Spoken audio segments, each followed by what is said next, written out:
안녕하세요. 건강 이슈의 한의사 최주리입니다. 오늘 주제는 과민성 방광 증후군이에요. 이 질환으로 고생하시는 분들 너무 많죠. 연구에 따라서는 65세 이상의 30%가 이 질환으로 고생한다고 하니 우리 구독자님들께서도 계실 것 같아서 제가 오늘 이 주제 준비했어요. 먼저 과민성 방광이란 뭘까요?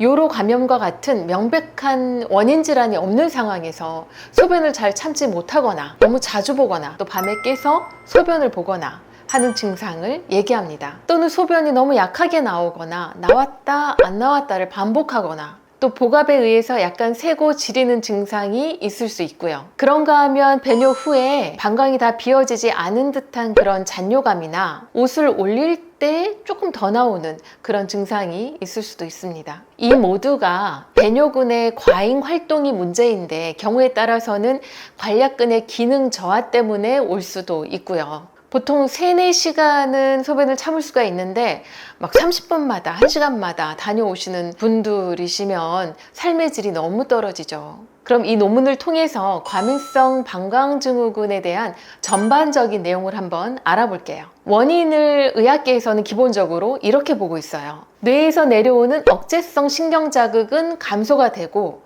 방광에서 올라가는 구심성 신경자극은 항진되고요.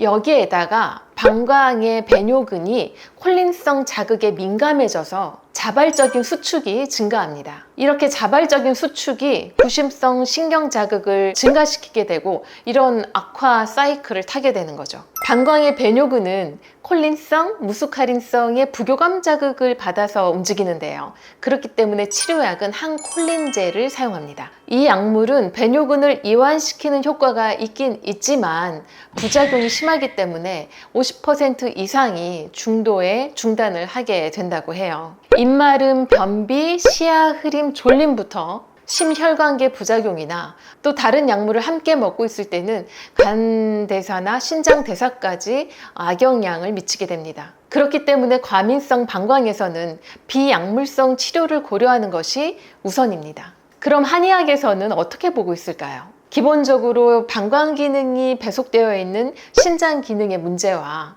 자율신경 실조로 오는 심장의 문제로 보고 있습니다. 그래서 체질이나 증상이 신허가 명확할 때는 우차신교환이라든가 팔미지항암, 독활지항암 같은 처방을 쓰고 있고요. 반면에 불면, 우울, 불안증이 동반되어 있는 경우라면 보심하거나 사심화하는 작용을 하는 처방이 고려됩니다. 그래서 실제로 청신연자탕이나 황련청신음 같은 처방이 사용되고요. 중요한 것은 과민성 방광 증상을 치료할 때는 절대로 방광의 문제로만 보지 않는다는 겁니다. 방광은 소변을 담아내는 일을 하는데 방광이 일을 잘 못할 경우에는 좀 더 상위 장기의 문제를 고려해야 하는 거죠. 그래서 동일한 방광 증상이더라도 이러한 기능적 이상을 일으키는 메인 장기를 찾아야 해서 처방이 개별 맞춤으로 달라지게 됩니다. 많은 영상에서 배뇨 훈련을 알려주시는데 저도 간단하게 한번 짚고 넘어갈게요. 제일 먼저 아침의 시작을 일어나서 소변 보는 일로 시작하는 거예요. 그 다음 1시간에 한 번씩 규칙적으로 소변을 보는 습관, 이건 일정한 자극을 뇌에 주는 거예요. 그리고 소변이 막 마려워도 5분 정도는 더 참아보는 거, 가능하면 1시간 내에는 화장실에 가지 않는 연습을 하는 거, 이건 뇌의 억제성 신경 자극을 강화하는 훈련입니다. 그런데 이거보다 중요한 것이 골반 저근의 강화 훈련인데요. 케겔 운동이나 천정을 보고 누워서 엉덩이를 드는 동작을 통해서 이 골반 저근의 근육을 강화시킬 수 있습니다. 그리고 아주 흥미로운 사실이 있는데요.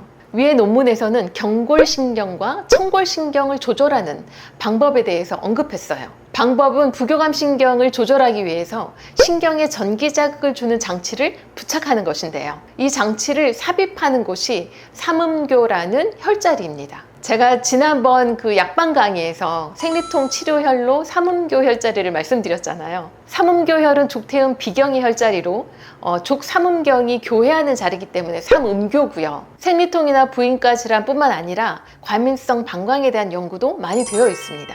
다른 혈자리인 중요혈은 족태양 방광경의 혈자리인데 이런 방광 증상뿐만 아니라 대장 질환에도 많이 쓰이는 혈자리이고요. 가장 좋은 방법은 한의원에서 침 치료를 받는 것이죠. 최근 경혈학 교과서에서는 초음파를 통해서 더 혈자리를 잘 찾을 수 있도록 이러한 방법을 쓰고 있기도 합니다.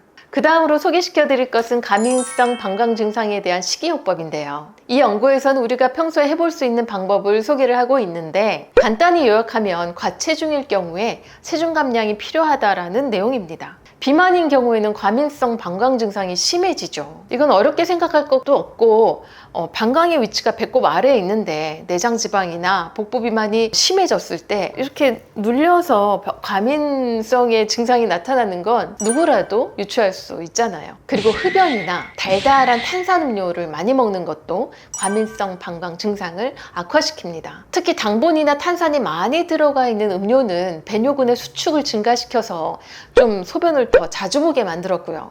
인공감미료인 아스파탐이 많이 들어가 있는 음료도 방광근을 자극해서 안 좋은 영향을 끼쳤어요. 콜라든 제로 콜라든 둘 다 안 좋다는 거겠죠. 카페인이나 알코올도 좋지 않습니다. 카페인 섭취량이 200mg 이상일 경우에 이 증상을 악화시켰다는 연구 결과가 있는데, 아메리카노 한 잔에 100mg 정도가 들어가 있는 걸 감안하면 디카페인 음료를 드시거나 아니면 한 잔 말고 반 잔 정도만 드시는 게 좋겠죠. 또 수분 섭취와 관련해서는 물을 적게 마시면 소변 횟수가 당연히 줄어드는데 무조건 줄이면 또 오히려 안 좋습니다. 수분량을 25%를 줄이거나 반대로 늘렸을 때 둘 다 악화시킨다는 연구 결과가 있거든요. 따라서 1리터에서 2리터 이내의 수분 섭취를 하되 너무 적게 먹어도 너무 많이 먹어도 증상이 악화될 수 있기 때문에 나에 맞는 섭취량을 마시면서 관찰하면서 정하는 것이 중요할 것 같아요. 또 비타민C 고용량의 섭취나 지나친 칼슘 섭취도 소변을 참지 못하는 증상을 늘렸어요. 반대로 비타민 D나 칼륨은 이 증상을 또 낮췄다는 연구 결과도 있고요. 하지만 특정 성분이 좋다는 말에 남용하는 것보다는 자연식품을 골고루 소식하는 것이 중요합니다. 오늘은 과민성 방광 증상에 대해서 알아봤는데요. 일단 증상이 나타나면 초기에 치료하는 것이 중요하기 때문에 빈뇨나 급박뇨나 야간뇨가 시작되면 꼭 한의원에 오셔서 원인을 찾아내서 치료하셨으면 좋겠습니다. 오늘 영상 어떠셨나요? 유익하셨다면 구독, 좋아요, 알림 설정까지 부탁드릴게요. 다음에 또 만나요. 어떡해.